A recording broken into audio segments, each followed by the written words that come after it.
Yo, what's up? Welcome back to another episode of The Sauce. Finished in the red last night. My top bets were Raptors, which cashed, and then Pelicans plus 8.5, and they blow a late double-digit lead. Oh my God, they scored like 16 points in the fourth quarter. Heartbreaking. Anyway, on to the next one. There are 10 NBA games on tonight, but at this point in the season, not all of them have value. In fact, most of them don't. But let's see what you can find. Let's dive in. Welcome to The Sauce. The Sauce. Sauce. Hey, get the sauce. First up, Milwaukee Bucks on the road in Indiana for a 7 p.m. start. This total opens up at 236, and this line opens up Pacers plus 11.5. Action is surprisingly close to even here, slightly leaning towards the Bucks. Line does eventually react to that. We're now looking at Indiana plus 12. Let's take a look at our spreadsheet. According to the model, the line for this game should be Indiana plus 8.64. So we're looking at what? 3.5 point lean on the Pacers. I'm going to skip this one. Milwaukee's got a back-to-back, right? They play Boston tomorrow night. Now, if the Bucks beat the Celtics tomorrow night, they basically clinch the 1 seed. So I can definitely see them resting a few pieces. I could definitely see them taking it easy tonight and just being like, yo, this is the last meaningful game of the regular season tomorrow night. Let's just win it, clinch the 1 seed, and get ready for the playoffs. So I don't know what to expect from the Bucks. I'm going to skip this one. Next game. Next up, Miami's on the road in New York to play the Knicks. This is a 7:30 p.m. start. Total opens up at 228.5. Line opens up Knicks minus 4. Public is all over New York here. In fact, as I'm recording this right now, Knicks are the most public play on the board.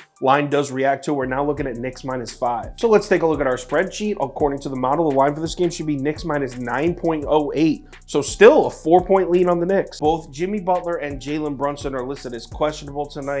I think Miami held Butler out last night because they had the back-to-back road games at Toronto, at New York. Miami cannot afford to lose both those games. They are in a battle with Brooklyn for the 6 and the 7 spot. They do not want to get stuck down to the 7 and have to play in the play-in tournament. They cannot afford to lose both. So I think the Heat held Butler out last night to come into this game in New York well-rested and ready to get a much-needed win. Miami is a half game back of Brooklyn sitting in the 7th seed, and the Nets have a home game against the Rockets, so you'd think they win. They're like 13-point favorites. If Miami loses this game to the Knicks tonight, they are most likely going to be a full game and a half back of Brooklyn with just 6 or 7 to play. Matchup wise, you can find mismatches on both sides here. The Knicks offense attacks the basket and shoots threes. They do not shoot mid-range shots. The Miami Heat defense, they've been pretty good against the mid-range, terrible at the basket, and not very good on the perimeter. So Knicks offense should be able to score points on the Heat here. But on the other side, the Knicks defense has been great protecting the basket. Mitchell Robinson's done a great job. They've been awesome protecting the basket. Miami doesn't really attack the basket. I mean, the Heat have been doing all their damage from mid-range and from the perimeter. Knicks have been uncharacteristically bad defending the three-point shot recently, so Miami should be able to score points right back on them. Other than that, these two teams analytically have actually been pretty similar recently. Turnover numbers are about the same. Rebounding numbers may be a slight advantage to the Knicks. My angle here is Miami needs this game way more than the Knicks do. It's starting to look like the Knicks are pretty locked into the 5 seed. I mean, they're like 2.5 games up in the Nets, and I think like 4.5 back of the Cavs. So the Heat are in desperation mode. They need this win, and the Knicks might be just looking ahead to the playoffs. Plus, I'm getting 4 points, so I'm on Miami here. So let's head over to OddsJam, see if we can swipe some value here, and check it out. We're getting a hook. Miami plus 5.5. We can get a minus 115 on BetMGM. So let's lock that in. Next game. Dallas Mavericks on the road in Philly to play the Sixers, 7:30 p.m. start. Total opens up at 231, and this line opens up Philly minus 5.5. Public is leaning Philly. Sharp action definitely on Philly, but the line moves the other way. It drops 1.5 points. We're now looking at Sixers minus 4. So let's take a look at our spreadsheet. According to the model, the line for this game should be Philly minus 9.08, which is exactly where our model has the Knicks game at 9.08 exactly. It's crazy. Anyway, so yeah, that's like a 5-point lean on Philly. Another game that I'm skipping here, I can't bet this one right now. Both James Harden and Joel Embiid are listed as questionable. I don't know what Philly's motivation level is going to be like. They seem to be pretty locked into that 3 seed, so maybe I put out a bet for this on the VIP ticket later, but as of right now, I'm skipping it. Next game. Houston Rockets on the road in Brooklyn, 7:30 p.m. start. Total opens up at 230. This line opens up Brooklyn minus 13. Public's pretty split even on this one, but the line is dropping. It's moved 2.5 points already. We're now looking at Brooklyn minus 10.5. Let's take a quick look at our spreadsheet. According to the model, the line for this game should be Brooklyn minus 8.45. So we're looking at about a 2-point lean on the Rockets. I can see the Rockets being 12, 13, 14-point dogs in Cleveland, in New York, in Memphis. That's their last 3 games. But this matchup in Brooklyn, this number's just too high. Keep in mind, the Nets don't rebound well at all. In the last 3 weeks, they're just 28th in defensive ORB percentage. In that same time span, the last 3 weeks, the Rockets are first in the NBA in offensive rebounding rate. This is arguably the best rebounding team in the NBA. They're not good at anything else, but shit, they can rebound the ball. And it's just a huge mismatch in favor of Houston. Now, to be fair, the Nets should get a lot of good looks from three tonight. Houston's perimeter defense is, basically about as bad as it gets in the league. So Brooklyn should score points in this game, but I think Houston's going to get a lot of second chance points on the other side and keep up with them, honestly. Actually, Prop Beaver has a declaration to make for this game, so let's head over and see what he has to say. They can win. Houston could win the game. Straight up. In-depth analysis, they can win. Straight up, I'm telling you. They can win, so money line. They could. Are you staking your reputation on it? What reputation at this point? Yeah, money line. Money line. Let's ride. So let's head over to OddsJam to try to find some value, and it looks like our best bet here is going to be Houston plus 11 at -110. You can get that on FanDuel or PointsBet. So let's lock that in next game. Detroit Pistons on the road in OKC for an 8 p.m. start. This total opens up 226, and this line opens up Oklahoma City -11. Not a ton of data in for this one. From what I have right now, it looks like the public is leaning towards Oklahoma City. Sharp money is leaning towards Detroit. Line does move up a half point. We're now looking at OKC -11.5. So let's take a quick look at our spreadsheet. According to the model, the line for this game should be Oklahoma City -8.37. So we're looking at what? 3-point lean on Detroit. Pistons lineup is a complete mystery right now, and we don't even know if SGA is playing.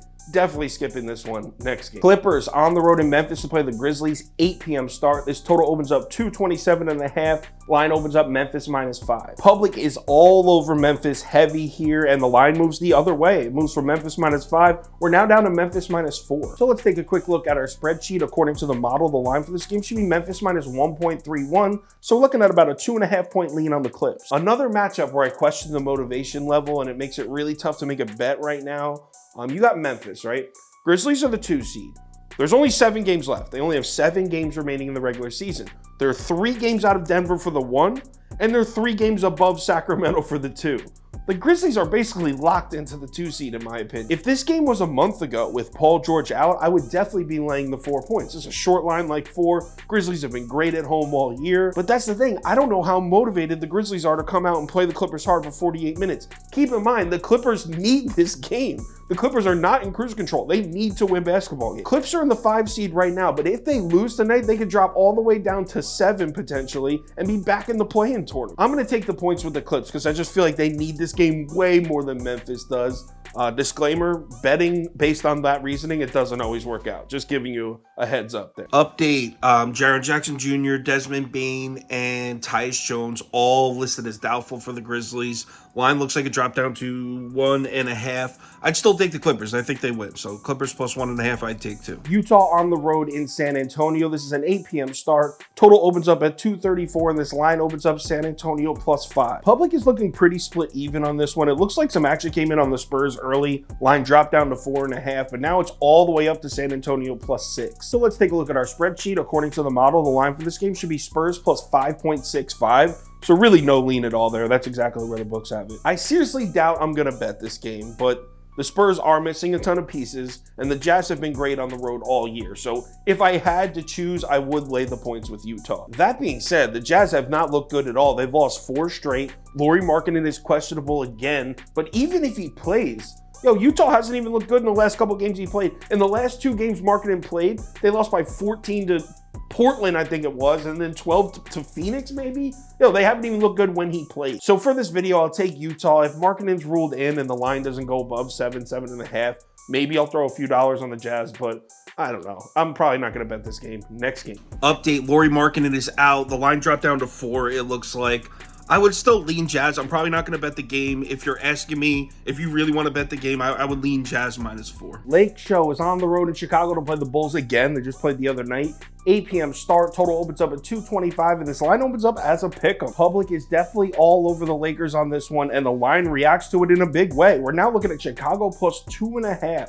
The line's moved 2.5 whole points already. Let's take a look at our spreadsheet. According to the model, the line for this game should be Chicago -1.71. So that's a solid 4-point lean on the Bulls. This sucks because this is the best basketball game of the night right here. Both of these teams need this game. Both of these teams are in danger of completely missing the playoffs if they lose this game. This is a huge game on both sides. The reason I say it sucks is it's hard to find betting value in this one, because obviously at first glance, I want to take the points at home with Chicago. Bulls have been hot as hell, and I'm getting points at home. But then add on the fact that these two teams just played, what was that, 3-4 days ago? And Chicago dominated the Lakers basically the entire game. So that really makes me want to bet the Lakers. Matchup-wise, Chicago should definitely be able to get buckets at the rim here. Lakers defensively have been solid. In fact, since All-Star break, they've been great. But their one weakness has been protecting the basket. And during this hot streak, the Bulls have been attacking the rim a lot. The angle I like for the Lakers is free throw rate. And if you notice, I don't mention free throw rate very often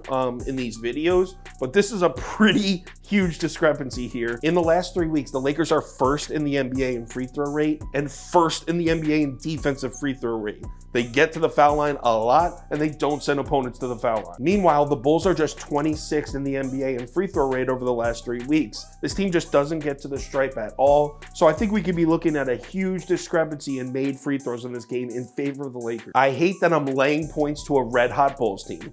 I hate that I'm siding with the heavy public. And I hate that LeBron's questionable. But still, I am betting the Lakers here. Obviously, I hope LeBron plays. We'll see, but I'm going to be on the Lakers either way. If LeBron plays, it'll definitely be a heavier bet. Forgot to record this part. Lakers -2 at -113 on Barstool. That's our best bet for this game. Minnesota's on the road in Phoenix for a 10 p.m. start. Total opens up at 234, and this line opens up Phoenix -5. We got a pros versus public look here. Public is on the Suns. Sharp money's definitely on Minnesota so far. Line gets up to 6. It bounces around a little bit. I think it hit 4.5 too. Looks like we're now settling in at Phoenix -5.5. So let's take a look at our spreadsheet. According to the model, the line for this game should be Phoenix -3.39, so a 2-point lean on Minnesota. Remember how I said the Lakers-Bulls game would be the best basketball game of the night? Well, if everyone plays in this one would probably be better. The thing is, I just don't know what we're going to get out of DeAndre Ayton and Kevin Durant tonight. Now, Minnesota has guys coming back from injury too. Anthony Edwards, Karl Anthony Towns. Thing is, both those guys are listed as probable, and they both did just play. So Minnesota will most likely have Conley, Edwards, McDaniels, Towns, Gobert starting tonight. And that starting lineup, those 5 have only played 5 total minutes together this entire season. On the Phoenix side, you got Ayton and Durant coming back from injury as well, but both those guys are listed as questionable, not probable. We're not 100% sure if they're going to play. I did read something saying Durant was probably going to play, but still, even if he does, after the injury-riddled season he's just had, how many minutes are the Suns going to run him, honestly? That's why I'm going to take the T-Wolves here, because I'm catching 5.5 points, and there's just more question marks on the Suns side. I'm actually going to bet this now, because if DeAndre Ayton or Kevin Durant is ruled out, this number is going to drop. So let's head over to OddsJam, see what our best value is right now. And it looks like we can get Minnesota +5.5 at -115 on DraftKings or BetMGM. So let's lock that in. Sacramento on the road in Portland, 10 p.m. start. Total opens up at 234, and this line opens up Portland +12.5. Everyone was on the Kings early, and this line shot immediately up to 14. But then some Portland action started coming in. It looks like we're back down to Portland +13.5. Let's take a look at the spreadsheet. According to the model, the line for this game should be Portland +7.46. So a huge lean on the Blazers, but with all the... Ready for the Portland Trailblazers injury report? Reddish doubtful, Watford doubtful, Grant out, Nurkic out, Simons out, Lillard out, Winslow out. Yeah, I'm good on this game. I mean, Sacramento's got Portland, San Antonio coming up. That's their next 3 games. I mean, I'm not laying 13.5 points on the road. No. If anything changes with any of these bets, I will let you know on Twitter. So give me a follow there if you're interested. Also, if you want the final tickets, which has my top bets, parlay of the day, and a full list of every bet I'm making with the amounts next to it. If you're interested in that, head over to KyleKirms.com or download the Sauce Network app. All right, there's 10 NBA games tonight. Not a ton of value, but we'll see what we can get. MLB starts tomorrow. Remember to bet responsibly, and I will talk to you on Twitter.